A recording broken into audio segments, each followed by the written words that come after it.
তাসকিনের সাথে পার্সোনালি কথা হয়েছে, কিন্তু বিসিবি সিদ্ধান্ত তো এইভাবে আসবে না। তাসকিন অবশ্যই অ্যাভেলেবল আছে। ফিটনেস অ্যাসেসমেন্ট ছিল, তো ওই আবহাওয়ার কারণে আসলে চেঞ্জ করে এখানে আসতে হয়েছে। বাট কিভাবে আসলে ফিটনেস টেস্টটা আজকে আপনারা নিলেন, বা আসলে আদৌ কি হয়েছে কেন? আচ্ছা, আমাদের তো গত কিছুদিন আগে ওয়ার্ল্ড কাপে যাওয়ার আগে আমরা একটা ফিটনেস টেস্ট করে তারপরে ওয়ার্ল্ড কাপে গিয়েছিলাম, আর আজকে তার ফলো আপ টেস্টিং ছিল। তো ফলো আপ টেস্টিংয়ে আমাদের রানিং টেস্ট ছিল, হচ্ছে কিছু স্ট্রেংথ টেস্ট ছিল। তো রানিং টেস্টটা আমরা ডিউ টু ওয়েদারের কারণে আজকে করতে পারি নাই। তো স্ট্রেংথ টেস্টটা আমরা সবাই মিলে আজকে কন্ডাক্ট করলাম। তো যারা যারা অ্যাভেলেবল ছিল তারা সবাই টেস্টে। মানে কতজন আসছিল আজকে টোটাল 14 জন টেস্ট দিয়েছে ইন টোটাল। আচ্ছা, মানে রানিংটা কি পরবর্তীতে নেওয়ার কোনো চিন্তা ভাবনা আছে কিনা? মানে কিভাবে ক্যাম্পটা শুরু হবে, কিভাবে আগামীকাল থেকে তো শুরু হওয়ার কথা বলে? ক্যাম্প আগামী থেকে ক্যাম্প ইনফ্যাক্ট আজকে থেকে শুরু হয়ে যাবে, কিন্তু ফিটনেস মানে স্কিল ক্যাম্প আগামীকালকে থেকে কাজ করবে।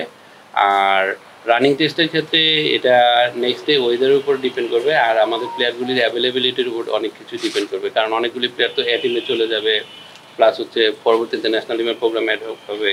তো সময়টা বের করে আবার হয়তো বা নেক্সট ডে প্ল্যান করা হবে। যদি বৃষ্টি হয় তাহলে স্কিল ক্যাম্প করা হবে, তাহলে কি ইনডোরেই আপনারা এত অপশন নাই? বিসিবির কাছে যে ফ্যাসিলিটিস আছে আমরা তো চেষ্টা করবো ওই ফ্যাসিলিটিসের মধ্যেই থাকতে। দেশে যে ফ্যাসিলিটিস আছে ইনডোর তো অবশ্যই আছে।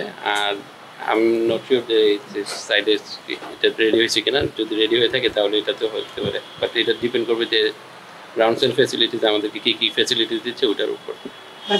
বলছিলেন যে ফলো আপ টেস্টটা হয়নি, স্ট্রেংথ টেস্টটা হয়েছে, কেমন দেখলেন আসলে ক্রিকেটারদের সবাই ঠিকঠাক কিনা, কিছু ইনজুরি কনসার্নও আছে?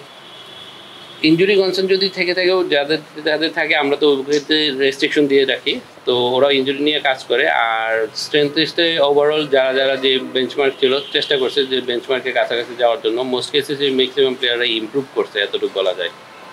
তাসকিন আহমেদ আসলে টেস্ট খেলবে কিনা এরকম একটা ডিসিশন হবার কথা, এবং তার ফিটনেসের উপর অনেকখানি নির্ভর করবে। তাসকিন আজকে এসেছিল, মানে টেস্ট খেলার মতো ফিটনেস কি তার এই পর্যায়ে আছে কিনা, বা তার সঙ্গে এই বিষয়টা আলোচনা করা হয়েছে কিনা, বা বিসিবি সিদ্ধান্ত কি আসলে আপনি জানেন? তাসকিনের সাথে পার্সোনালি কথা হয়েছে, কিন্তু বিসিবি সিদ্ধান্ত তো এইভাবে আসবে না।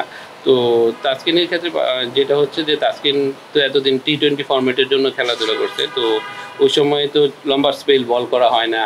ইউজুয়ালি যে ওর যে শোল্ডারের একটা ইস্যু ছিল, আমরা ইভেন কি ওয়ার্ল্ড কাপের সময় ওর শোল্ডারের ইস্যুটাকে আবার রিচেক করে নিয়ে আসছি। আলটিমেটলি ওর শোল্ডারে এরকম কোনো মানে যে যে ড্যামেজটা ছিল ড্যামেজটা এক্স্যাক্টলি আছে, মানে কোনো চেঞ্জেস হয় না, সেম আছে।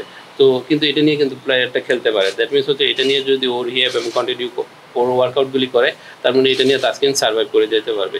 বেসড অন দ্যাট তাসকিন অবশ্যই অ্যাভেলেবল আছে, কিন্তু বোলিং ওয়ার্কলোড টেস্ট ম্যাচ খেলতে হলে লম্বা সময় বল করতে হয়, এগুলি আস্তে আস্তে বিল্ড আপ করে তারপরে খেলতে হয়। তো তাসকিন যেহেতু একটা লম্বা সময় মানে টি-20 ফরম্যাট খেলছে, তো এখন ও এই ট্রাইটা করে দেখবে। যদি ইফ হি ফিলস বেটার দেন ইনশাল্লাহ ও টেস্ট আবার খেলতে পারবে।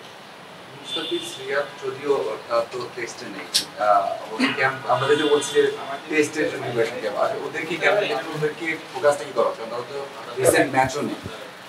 অ্যাকচুয়ালি এটা এরকম না যে টেস্ট প্লেয়ারদের জন্য শুধু, এটা অ্যাকচুয়ালি বাংলাদেশ ন্যাশনাল টিম প্লেয়ারদের জন্য। এখানে ধরেন কথার কথা মুশফিককে আজকে আপনারা হয়তো দেখেন নাই এখানে, কিন্তু মুশফিকও কিন্তু এই টেস্টটা অলরেডি অ্যাপিয়ার করে গেছে গত 16 তারিখে। তো সবাই কম বেশি করে আমরা করাই নিচ্ছি, করে যাচ্ছে। তো আমরা ওইভাবে অ্যাসেসমেন্টগুলি ক্যারি আউট করবো আর কি। Testing for everyone.